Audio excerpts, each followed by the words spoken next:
Hello and welcome back to Torrance Backstage or TOCA Backstage. Again, this is my name is Chris Wolf, Executive Director of the Torrance Cultural Arts Foundation, and I am pleased to be joined today with Hiroya Yeah, Tomoko, right? yeah, Great. Tsukamoto. Thank you. He will be performing in our studio cabaret in December 7th and 8th at the Nakano Theater. First of all, thank you for taking the time to chat with me. Yeah, I'm thanks for having me. I'm really curious. I've watched your videos Mhm. and I've sort of gotten to know kind of your music. What's the best way you would describe your music? Yeah, I've been having a hard time, describe my music because what I do is a mixture of different things.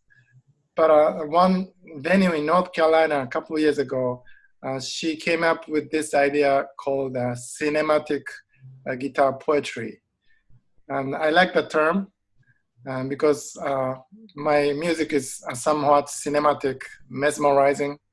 But also I do a lot of storytelling along with the music. And I sometimes use that term, cinematic guitar poetry. That's actually really, I can see that because your music does sort of conjure up images in the head. And as I understand it, you started actually not on the guitar but on the banjo. Right, that was my first instrument back in Japan. And how old were you when you started? I was 13 years old. And forgive my ignorance, but banjo in Japan, it doesn't, I mean, that doesn't seem like the traditional Japanese instrument. It's How did you come across a banjo? yeah, the thing is, uh, I didn't know what it was, but my father uh, found used banjo at the thrift shop or something, and he brought it back to me and one day, and that was the start. And the thing is, my father when my father was young, 1960s, American folk music movement came to Japan. The Kingston Trio, Peter, Paul, and Mary, and that kind of groups, and also the American instruments, banjo, mandolin, came to Japan, and Japanese instrument companies started making banjo and mandolin back then in 70s. So that's what it happened. So Nice. And then what made you decide to switch from banjo to guitar? Wh- because there was no way to find banjo teacher in my hometown, Okay. and my friends were also playing guitars, so I started playing guitars as well. And one thing, people who come to our studio cabaret, they're used to, like several people on stage. Very rarely do we have just a solo performer, Mhm. uh, primarily because they don't always fill the room with like the music like a bigger band does, whereas your music Mhm. really does fill the room. I mean, it's quite astounding what you can do on a guitar. Thank you. Have you ever found that it's difficult to just get booked by yourself, or is it something that people will just assume that or book you no matter what? Yeah, it depends. Yeah, so if it's like outdoor festivals, outdoor concert settings, they like band to have a kind Mhm. of party, loud band. But some more like a listening type of venues, they would have me. It's more like focus on listening, that kind of place. Yeah, well, you will find that our patrons are very enthusiastic. They Uh-huh. love the stories. They love to get to know our artists, and that's the other thing about you. You're very charismatic when you play and talk. So I'm sure they're going to love you. Great. When you had mentioned that your father was listening to folk music. What kind of music do you listen to? Because your music kind of defies a genre, but Yeah. personally, what kind of music do you listen to? So when I was a kid, my parents were listening to lots of American music like Carpenter, Simon Garfunkel, the Kingston Trio, Brothers, for that kind of thing. Hmm? And then, so I liked it. But when I was in high school, I got into rock because it was popular. Sure. And then in college, I got a scholarship to Berklee College of Music in Boston. So I came to the United States and I was focusing on more jazz. Oh, nice. So like And every like moments, I play different music, and this is what I do now. and so are you still in school now? No, I graduated long time ago, 15 years ago. So And then are you still in the States now? Are you yeah, living in I'm the in States? New York City. Oh, wonderful. Yeah. And so making the transition into being a professional musician, what did you find was the hardest thing? Was it just getting people to notice you, or? Yeah, I mean everything is hard, but also nowadays you can do many things by ourselves. Not Yeah. only music, but so that's a good thing too. Yeah. Do you find that because it's interesting as a presenter, somebody who books talent, I get lots and lots of calls and emails and postcards Yeah, I from can imagine. agents and managers, and Right. rarely does a performer just reach out and say, "Hey, I'm coming out. Take a look at what I do. Do you want to book me?" Mhm. And I found it. I mean, you reached out to me a couple of years in a row, and then um, do you find that it's hard to get attention of people to book you? Yeah, somewhat. And I also had an agent before. I was working with agent, but Uh-huh. um, so it's different, working by myself and working with the agent. But still, I can still get some good gigs and by myself. And Nice. now I have a circuit. So every year I go to the same places. So I have like places to play across the country, which is good. Nice, nice. Yeah. And so your main instrument is guitar. Do you have a favorite type of guitar? I mean, what do you typically play? Uh, my main one is a Martin, 20 years old Martin, which is very special guitar. It's a acoustic steel string acoustic guitar.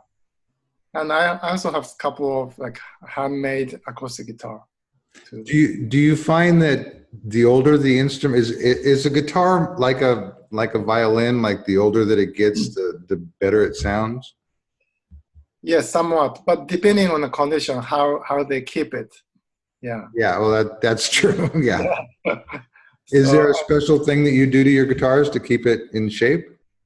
I try to check the humidity, especially in the winter time in New York, it gets really dry with the heater. Yeah. I'll have to be careful. But I think Los Angeles will be fine, right? Really up to you. I'm just curious because one of the things that we do is we not only do we present, amazing performers like yourself, but we also try to help mentor young up and coming performers, and we try and give them advice.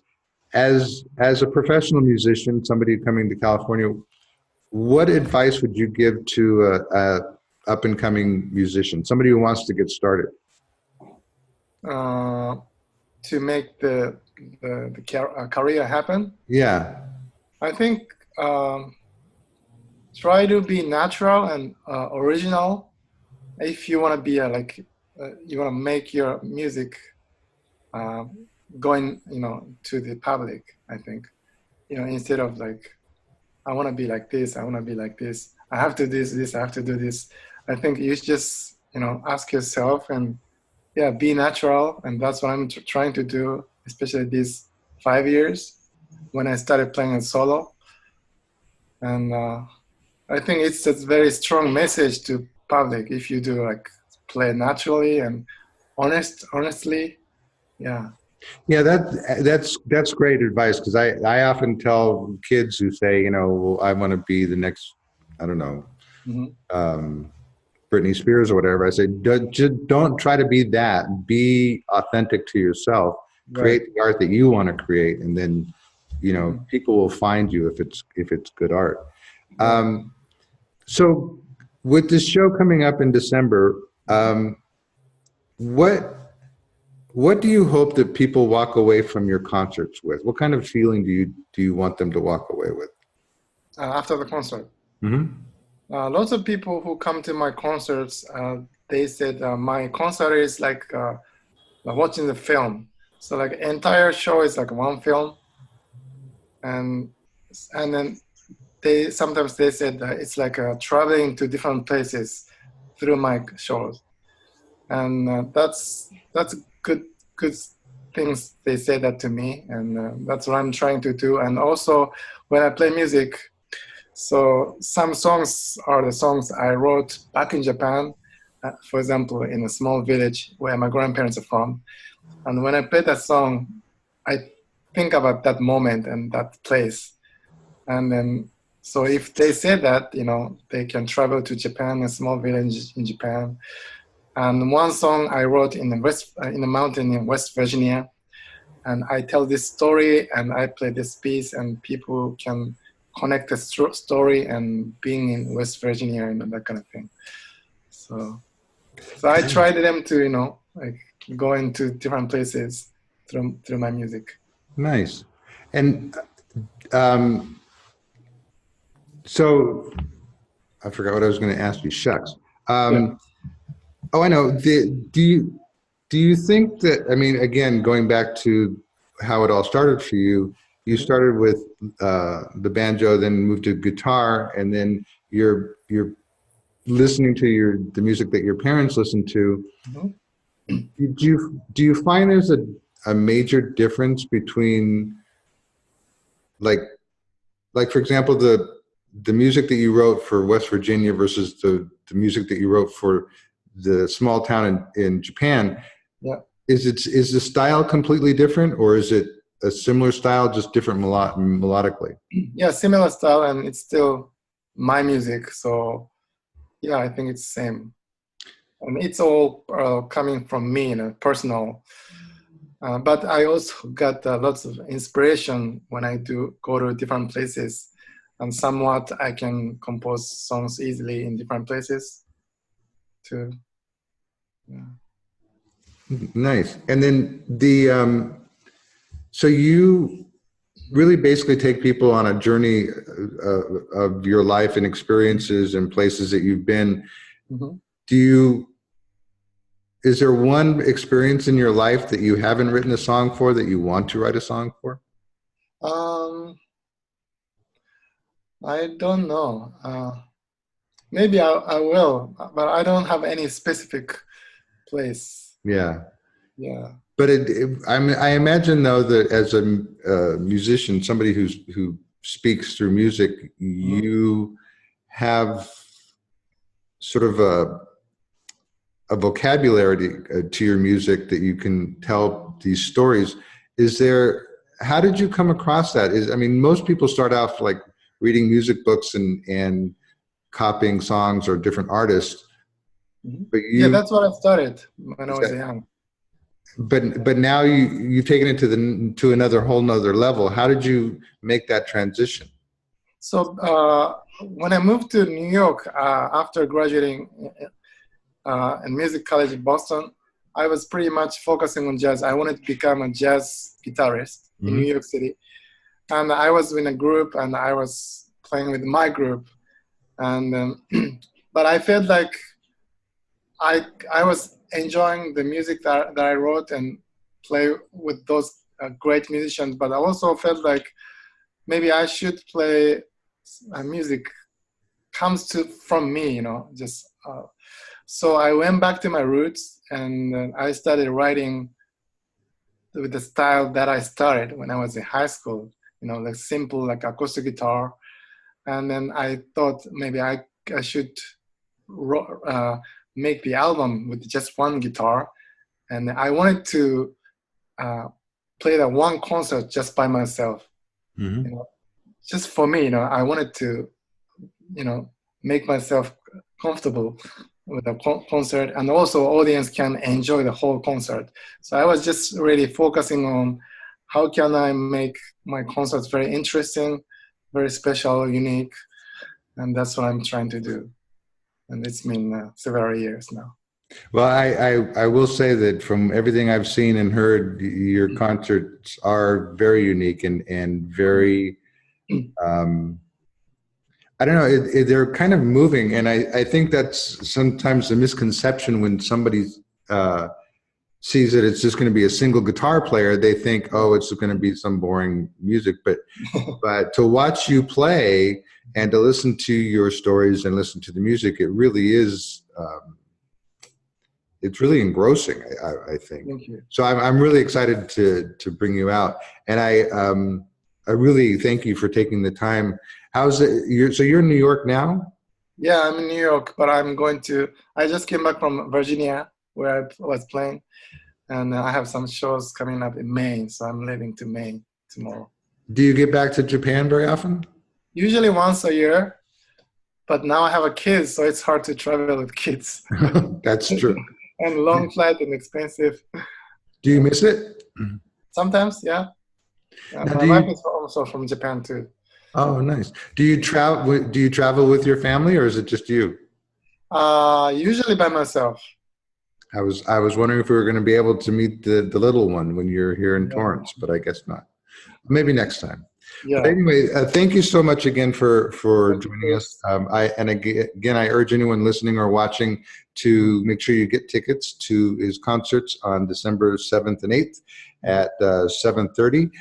As always, we have dinner provided or available for purchase prior to the show. But don't worry, there's no clanging of dishes. We use paper goods, so you won't. Nobody will interrupt the music. So yes, please join us for our studio cabaret on December 7th and 8th. Thank you again for joining me, and we look forward to seeing you. Thank you, Chris.